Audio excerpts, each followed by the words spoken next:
Good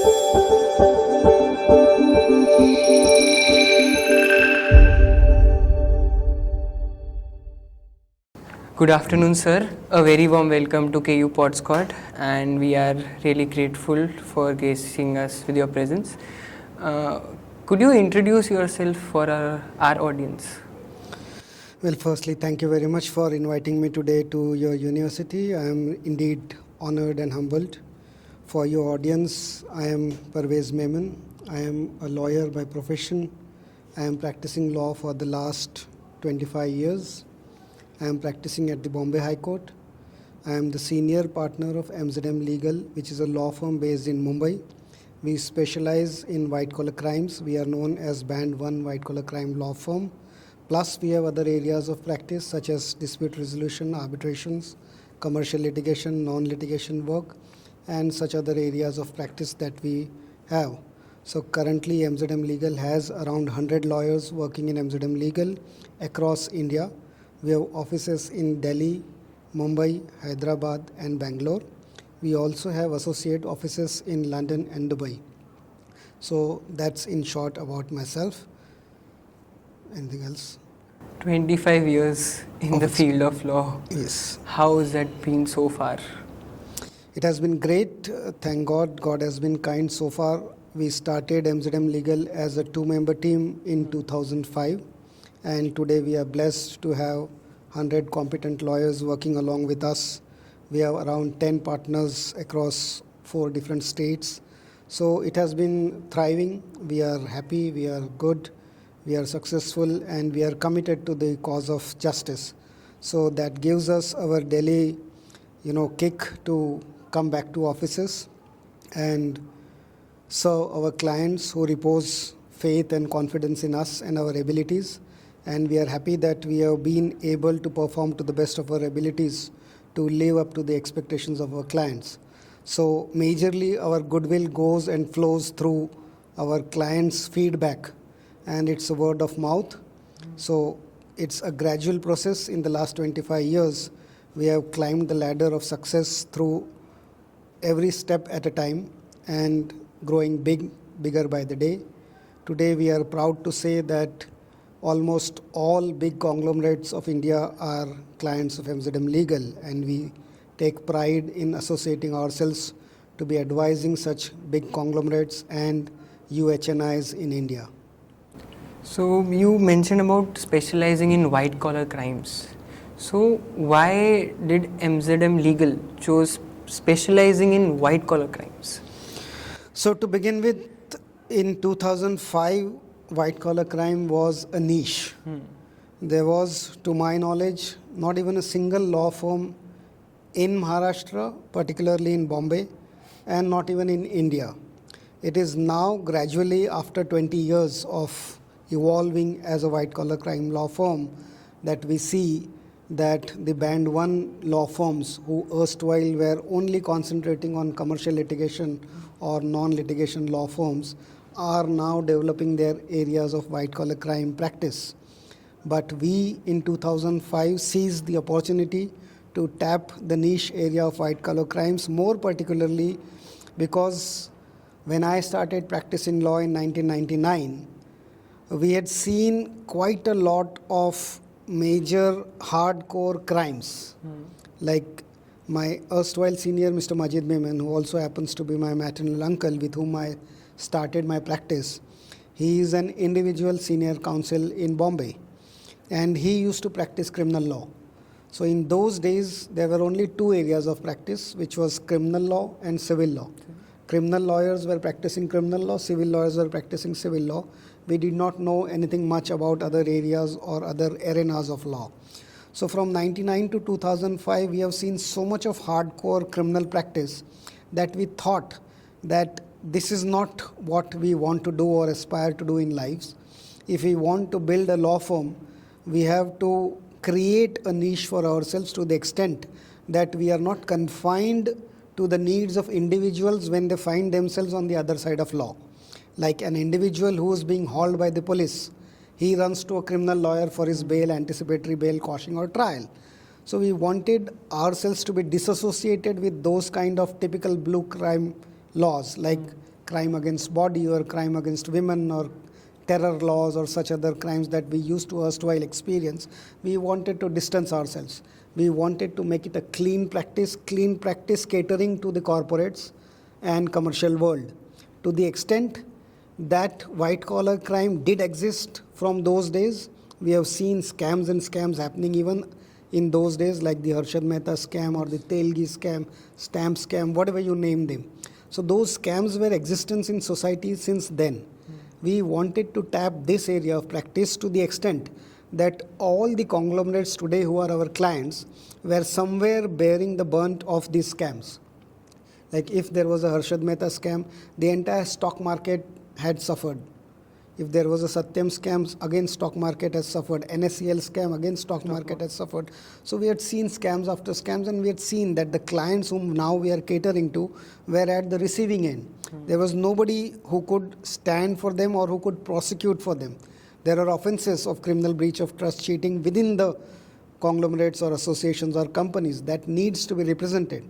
So law of white collar crime is not just defending an accused, it is also prosecuting on behalf of the companies that we represent. So they are at times at receiving end. There are times when there are defaults to the tune of several thousands of crores which are to be recovered, and recovered because they have been usurped by the other companies or cheated by the other companies. So it is at this stage that we enter into the scene and we advise the companies or the clients. We also advise our clients to be compliant in view of laws that are in force. So if you see that there are companies who are subsidiaries of a US-based parent company or a UK-based parent company, they are accountable in their jurisdiction under the FCPA or the UK Bribery Act. If it's a US-based company, the Foreign Corrupt Practices Act is governed in the US. So if the subsidiary indulges into any illegality in India, the parent company has to bear the brunt in the US. Same is for the UK Bribery Act for a UK-based company. So we advise multinational companies also in India who have subsidiaries in India, so that they are always on paper compliant. So we also handle compliance practices. We do due diligence for the companies. We do insider whistleblower complaints investigations. We do forensic audits for all of that. So MZM Legal also has a forensic arm, which is called MZM Analytics. And MZM Analytics consists of people who are ex-Deloitte, who are ex-PwC, who are ex-EY, and they do all the forensics and auditing works for us. Once the forensic and auditing report is ready, then we can decide our course of action, which is legal, which can be either prosecute or defend ourselves. So all those things are strategized in MZM Legal, which we take pride in doing so far. Indeed, sir. As you mentioned about forensics, so for general people, forensics is mainly important during the criminal, hardcore criminal crimes where they need to find evidence and all. How forensics play a role in white collar crimes? So basically, forensic is all about tracing the data or tracing the money. So forensic is auditing and accounting of the books of business, say for last 10 years. So you will go through all the audits, balance sheets, filings that they do in compliance of the ROC rules and all. So we do the forensic auditing of all the data that is compiled in the servers of the company. We do imaging of the computers or servers that are used by the perpetrators of the crime if there is a whistleblower complaint. So forensic teams come into picture only when there is a complaint, only when the company feels that there is a red flag. So when there is a red flag situation, they approach us that this is where we feel that we may be exposed to the accountability of law. You have to plug in for us. So then we appoint our forensic team who enters into the scene. They go to the companies, they draw images of their laptops and computers and servers. They come back to our office and then they do forensic audit of all the data that they have accumulated so far. Now all of this relates to even transactions which are multinational. Like all the companies have multinational transactions. So the money has been flown in, flown out.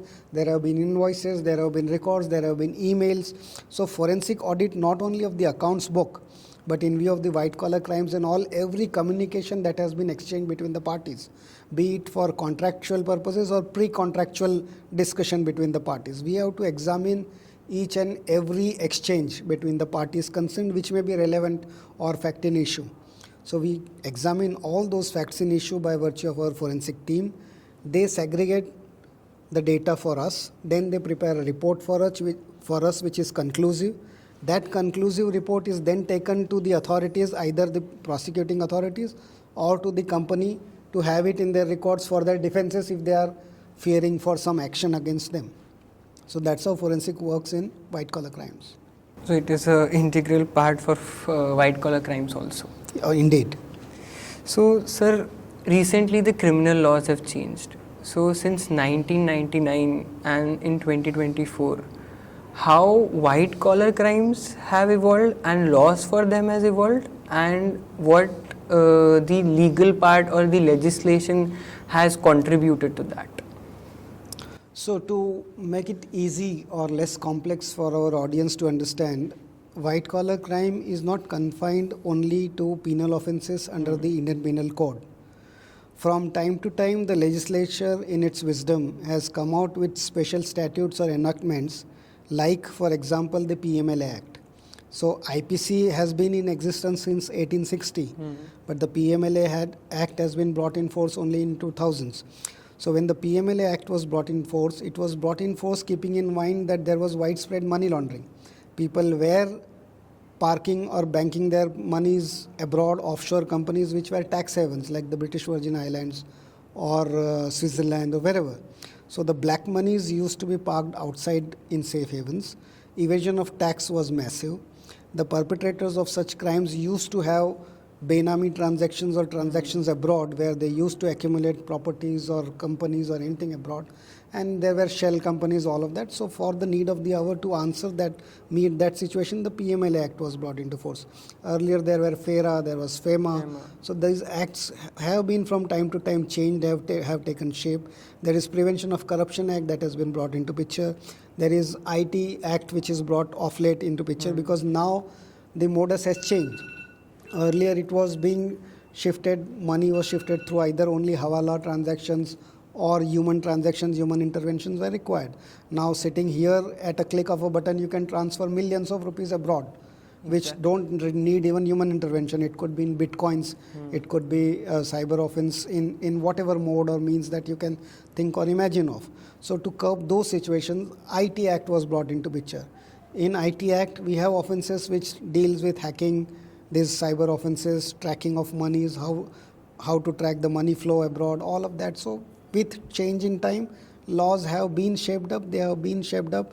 The Supreme Court and the Honorable High Court sit into to even further, interpret these laws and apply it to our day-to-day functionings of criminal justice system.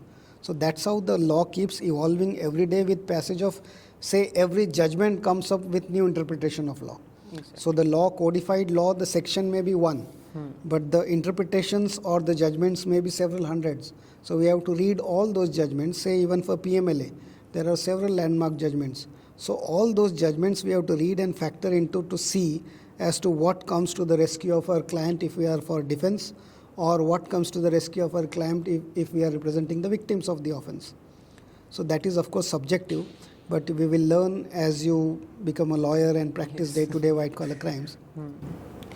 So, sir, what has been the most landmark case in your career as to this case had changed your whole career ideology or your career path?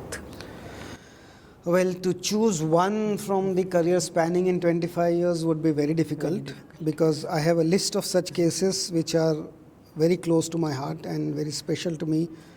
To name a few to start with was my very first instance when I entered into law in 1999.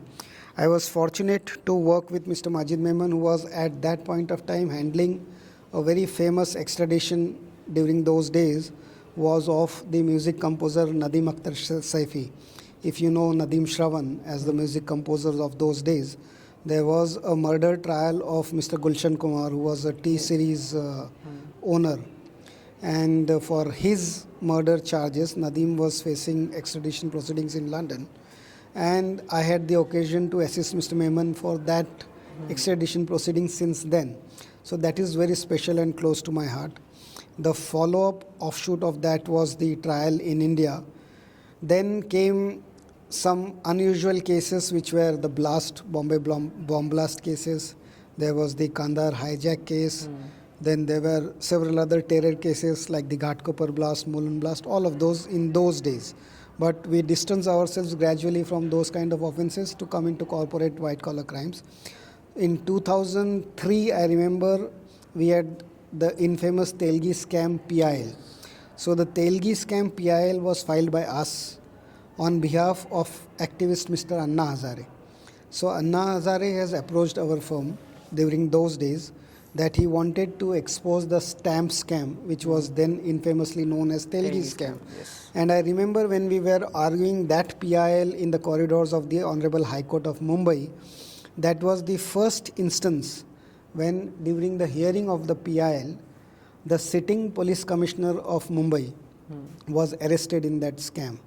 So Ranjit Singh Sharma, if you read the judgments under MCOCA laws, which is Maharashtra Control of Organized Crime Act, he was the first sitting serving police commissioner within the state of Maharashtra to have been prosecuted under the MCOCA laws for in some way favoring or conniving with Mr. Telgi in the stamp scam.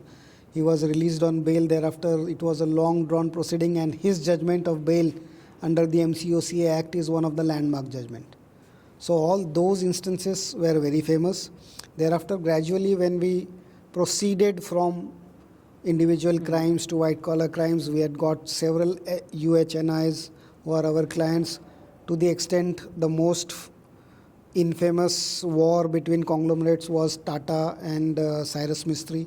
When Cyrus Mistry was removed from being a director of Tata's, that litigation went on for about 1 or 2 years, immediately followed by the extradition of Nirav Modi, which was in London. So Nirav Modi is one of our clients whom we represented in London for his extradition proceedings. So such cases, there are many. Like if I can sit and count, there are too many of them. We have been part of extraditions of people who have been extradited from UK to India, like the Duncan Grant and Alan Waters matter, which was a pedophile case. So those two British gentlemen were in India running an orphanage, and the allegation was that they used to sexually abuse the children in the orphanage. So those two individual British nationals were extradited from Britain to India and then were convicted in India to undergo an imprisonment for about 5 years to 7 years. Thereafter, even that judgments were challenged in the high courts to the extent that the law that has shaped up thereafter for 377. The 377 law was discussed, dealt with and decided by the High Court and Supreme Court in that very case.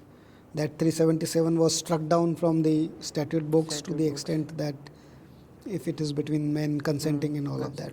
So all those cases we have been a part of, and till date we are even representing, off late we are representing Byju's, which is a very ongoing trial and famous. So you talked about extradition. So there are several laws into account that you need to take care of. So how do you navigate through those laws dealing with into cross-border crimes, basically? See, there is one thing that you have to bear in mind if you have to become a successful lawyer. There is no substitute to hard work. Only if you are ready to burn the midnight oil, only if you are ready to sacrifice your private and personal life to the extent that you have to extensively travel. You have to not just read your domestic laws, but you have to also read the treaties, the extradition treaties between the countries, the international laws from the human rights perspectives, the extradition judgments that have been passed in the past, all of that. So it's extensive reading, number one. Number two, you should be very well aware of international laws as to what's happening in which country and what is the way their judicial system works. So for that, we also have association with international law firms. Like MZM Legal does have office in London, we have office in Dubai, and we work closely with a good amount of law firms in UK and Dubai as well. And from our associates, counterparts who are locals there, they guide us on their laws. We guide them on Indian laws. That's how we work in tandem. The UK lawyers are there to represent us, the barristers, the QCs, the solicitors. And we as Indian counterparts help them to understand the Indian perspective, the Indian part of law. We take expert opinions of retired judges of high courts and supreme courts. They opine on the facts and merits of the matter. That is then weighed and examined and cross-examined in the courts of extradition, and that's how we proceed in the trials. So it's extensive, it's hard work, it's a lot of sacrifice and a lot of pressure, of course, because when the client who are HNIs and they expect us to deliver, there is a lot of pressure always on our minds, and we have to perhaps even not meet our children for days and weeks when we are working into those kind of matters. Indeed, sir. It takes a lot of time and readings when you talk about these intrinsic situations. So, for students who are studying law or who are yet to decide their career path, how do they navigate that they should be dealing either with litigation or civil litigation or criminal side or white collar crimes? How does one decide? Well, in my view, it's your personality that defines your future course of action, number one, as to what is it that you like doing. One should never do or enter into a job that you dislike. You should love your job. You should love to work. You should love what you're doing. You should look forward to come to the office next day because you see it as a challenge or you see it as a learning. So unless you are inclined or interested to do what you are doing, you should not be in that field of law, number one. Number two is that, as I said, the personality defines. If you are a good orator, if you are a good speaker, if you are a good debater, you should choose to be a counsel who is arguing in the courts. But if you are a shy, timid, desk work kind of a person, then you should choose non-litigation as your field. So if you don't want to argue, if you can't speak well, if you are not presentable enough, if it gives you goosebumps to present in front of public or audience or judges, then perhaps office work or desk job is your forte. If you are good otherwise, you can go argue in courts. As far as criminal litigation or non-litigation is concerned, it also depends upon what aspires you or what inspires you. To be very clear, like in criminal law, I being a criminal law practitioner or white collar crime practitioner, every case that comes to us educates us in some way or the other. It's every day a new story, a new learning, a new modus operandi, a new enforcement agency to deal with, their ways of working, special courts to deal with, special counsels to work with, good HNIs, their modus operandi, their money investments, their abroad, all laws which are concerned. So it gives us a kick every day to learn new modus which are even beyond our imaginations. Even their defenses are such that you and me sitting here could not even imagine today. So once when we are briefed by our clients as to this is the way it has been, tutored together, that's what keeps us going every day. We get to learn. It's a university in our own office. So when we are sitting in our own office, we get to learn new things every day. That's what keeps us inspiring to work better and better and better. So it depends individually, of course, what is your subject matter of choice. There are people who want to work for the cause of justice. There are people who are champions of liberty. There are people who want to make a lot of money for themselves. So it's, of course, an individual choice, what you want to do and what you want to decide. But one thing that is common in everybody is that there is no substitute to hard work. So any field you go, you have to work hard, you have to be intelligent, you have to be honest. Working hard and the honesty part is the key takeaway here. So, sir, how have you seen the bribery, the scam part or the bank scams currently in trend take a shift in India? They are not in trend to trend. If they are in trend, it's a wrong terminology to use. Nothing which is on the other side of law could be trending at all. But yes, of late we have been reading a lot about scams and these banking scams that you refer to. It's unfortunate a situation, but with growing economies and new models, new ways of working, new ways of performance, new ways of using internet and computers and all of these electronic modes and means to commit crimes. The way an offender has to commit crime has evolved, and with that evolution we have seen new scams coming to the fore now, like the hacking scams or phishing scams or cyber offenses that we see of late are too many. People calling somebody and saying that we are calling from CBI or ED and even threatening them. There are sextortions, there are extortions, there are all kind of offenses that we read every day. So all of these new modes and means, of course, are white collar crimes. We have to study and we have to keep ourselves abreast of that. The evolution has been there since time immemorial, but now they are being reported a lot because, of course, everybody is equipped with their mobile phones and news is at the go. Every day you see a lot of channels running for TRPs with any news or any scam. Banking scams and briberies and corruption, they are, of course, at the rising because somewhere we have to even blame the system.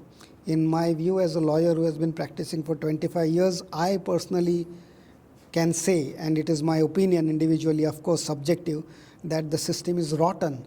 It is rotten from head to toe, from up to bottom. Everywhere there is corruption. As I always invariably use this phrase, that in India, if you are caught taking a bribe, you can get out of one by offering one. Yeah. So it's an easy way out. Nobody is clear here. Nobody is clean, but of course, we cannot lose hope. There are good officers, there are rotten apples in any system. So we have to work towards positivity. All judges are good, above board. High courts and Supreme Courts are there to guide you.